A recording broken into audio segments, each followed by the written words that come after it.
নমস্কার বন্ধুরা, আমি পারুল তোমাদের সামনে আরও একটা রেসিপি নিয়ে হাজির হলাম। আশা করি তোমরা সবাই খুব ভালো আছো। আর এখানে নিয়েছি দেখো একদম চুনো মাছ, খুব ভালোভাবে ধুয়ে পরিষ্কার করে আমি ঝুড়িতে অনেকক্ষণ আগে জল ঝরিয়ে রেখেছি। আর তার মধ্যে আমি একটু লবণ আর হলুদ দিয়ে খুব ভালোভাবে মাখিয়ে নেব। আর আজকে তোমাদের সাথে রেসিপি শেয়ার করব এই চুনো মাছের টক রেসিপি। খুব সহজেই কীভাবে টক মানে বানানো যায় আর খুবই ভালো লাগে এই রেসিপিটা খেতে। তা তোমরা চলো দেখতে থাকো আমি কীভাবে বানাই। তা প্রথমে দেখো কড়াতে আমি তেল দিয়ে দিয়েছি, তেলটাকে খুব ভালোভাবে গরম করে নিতে হবে। আর মাছগুলো এইভাবে খুব ঝোড়া করে ভেজে নিতে হবে।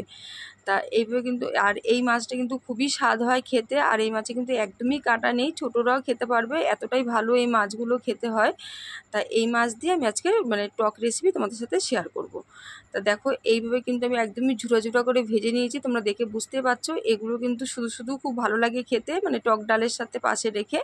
তা দেখো এইভাবে সব ভেজে নিয়েছি। তা এই মাছটা সবসময় মানে বাজারে ওঠে না, তা যখনই চোখে পড়ে তখনই এই মাছ নিয়ে চলে আসে, এতটাই ভালো লাগে এই মাছগুলো খেতে। তা দেখো এখানে মাছগুলো আমার সব ভাজা হয়ে গেছে।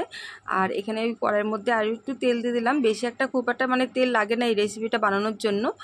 আর এখানে দেখো আমি বেশ কিছুটা তেঁতুল নিয়েছি, তেঁতুলটা কিন্তু আমি আগের থেকে মানে ভিজিয়ে রেখেছি। এবার তেঁতুলটাকে চটকিয়ে আমি তেঁতুলের যে পালটা আছে সেটা আমি বার করে নেবো, ঠিক আছে। আর ওইখানে দেখো কড়াইয়ের তেলটা গরম হয়ে গেছে, আমি একটু সর্ষে ফোড়ন দিলাম, কারণ সর্ষে ফোড়নটা দিলে বেশি ভালো লাগে, বেশ একটা গন্ধটা সেন্টটা ভালো আসে। আর তার সাথে একটু সামান্য কালি জিরা ফোড়ন দিলাম।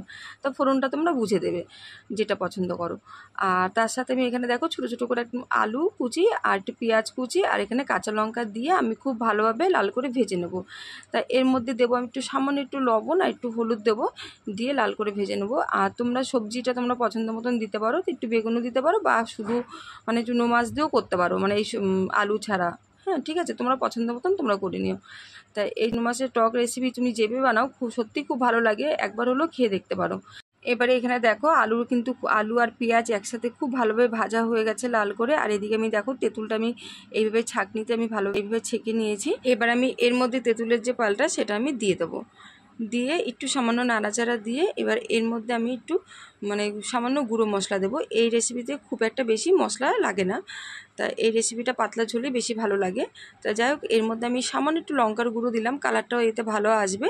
আমি কিন্তু কাঁচা লঙ্কা দিয়ে দিয়েছি।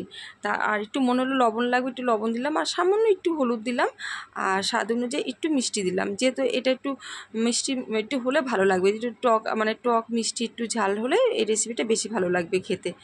তা তোমরা সেটা মিষ্টিটা যদি অপছন্দ করো তোমরা দেবে না, কিন্তু টক যে কোনো জিনিসই একটু মিষ্টি দিলে ভালো লাগে, স্বাদটা এটা ভালো আসে। তা যাই হোক, একটু কষিয়ে দেখো আমি এখানে জল দিয়ে দিলাম। এটা কিন্তু ঝোল ভালো লাগবে, তাই জলটা কিন্তু একটু বেশি দিতে হবে। তা তোমরা ঝোলটা বুঝে দেবে। তা এটা ঝোল দিয়ে কিন্তু ভাতটা মেখে খেতে বেশি ভালো লাগবে। তা এখানে দেখো ঝোলটা দেওয়া মানে জলটা দেওয়ার পরে আমি যে মাছগুলো যে ভেজে রেখেছিলাম সেই মাছগুলো এবার আমি এর মধ্যে দিয়ে দেবো। আর সব মাছ দেবো না, সামান্য একটু মাছ রেখে দেবো, আমার ছেলে এই মাছটা মানে ভাজা খেতে বেশি ভালোবাসে। তা আমি একটু মাছ রেখে দিলাম, আর বাদ বাকি মাছগুলো আমি সব দিয়ে দিলাম। দিয়ে এবার ঝোলটাকে একটু ফুটিয়ে নেবো। তাই এর মধ্যে আর কোনো কিছু লাগবে না, একটুখানি ফুটিয়ে নামিয়ে নিলেই হয়ে যাবে। এই রেসিপিটা এতটাই সহজ আর খুবই কম সময়ের মধ্যে রেসিপিটা রান্না করা হয়ে যায়, আর খুবই ভালো লাগে খেতে। তা দেখো এইভাবে কিন্তু আমি ফুটিয়ে নিয়েছি ঝোলটা। আর আলুগুলো খুবই মানে ছোট করে কেটেছি, সেদ্ধ তখনই ভাজার মধ্যেই সেদ্ধ হয়ে গেছে। তা যাই হোক, আমি এবার নামিয়ে নিচ্ছি। তা তোমরা এর মধ্যে চাইলে ধনেপাতা দিলেও দিতে পারো। তা এইভাবে দেখো আমি নামিয়ে নিয়েছি, এতটাই অসাধারণ খেতে হয়েছিল বন্ধুরা, তোমরা বিশ্বাস করতে পারবে না। তোমরা একবার হলো এইভাবে বানিয়ে খেয়ে দেখতে পারো, তা খুবই ভালো লাগবে, মুখে মানে স্বাদ এনে দেয়। তা যাই হোক, তোমরা যেখান থেকে আমার ভিডিওটা দেখছো সেই সকল বন্ধুদের মানে অনেক ধন্যবাদ, আর অসংখ্য ধন্যবাদ। তোমরা যেখানেই থাকো খুব ভালো থাকো, সুস্থ থাকো। আবার পরের রেসিপির সাথে অবশ্যই দেখা হচ্ছে।